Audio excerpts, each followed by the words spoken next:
সেখানে স্পিকারের নেতৃত্বে যে সিলেকশন কমিটি করা হয়েছে সেখানে স্বরাষ্ট্রমন্ত্রী থাকে, সেখানে আইনমন্ত্রী থাকে, সরকার দলীয় একজন এমপি থাকে এবং সেখানে মন্ত্রণালয়ের একজন সচিব থাকেন। অর্থাৎ একটা 6 সদস্য বিশিষ্ট একটা সিলেকশন বোর্ডের সেখানে 5 জনই হচ্ছে সরকার দলের। এখন একটা সরকার দলের একটা জাতীয় মানবাধিকার কমিশন, এটা হচ্ছে আমাদের আজকে আমাদের এলজিআরডি মন্ত্রী নেই, উনিই বলেছিলেন জাতীয় মানবাধিকার কমিশন হচ্ছে একটা মূলত বিরোধী দল কমিশন হিসেবে ফাংশন করে। এখন বিরোধী দল দমন কমিশন হিসেবে মাননীয় স্পিকার ফাংশন করে।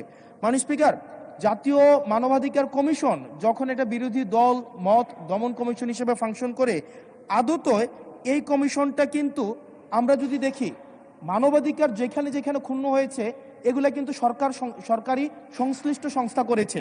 সেখানে বিডিআর, র্যাব, তারপর হচ্ছে আপনার বিভিন্ন বাহিনীদের সেখানে কিন্তু সরাসরি সংযুক্ত আমরা দেখেছি, তারা মানবাধিকারকে ক্ষুণ্ণ করেছে।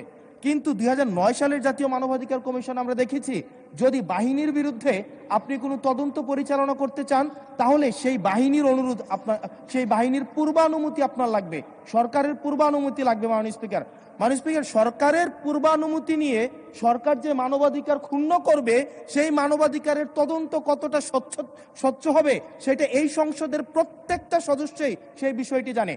বরং এটা আরো 2টা অধ্যাদেশের সাথে সম্পর্কিত, এটা গুম অধ্যাদেশের সাথে সম্পর্কিত এবং আমাদের যে জুলাই গণ অভ্যুত্থান দায় এবং আমাদের দায় মুক্তির যে অধ্যাদেশটা রয়েছে সেটার সাথে সম্পর্কিত।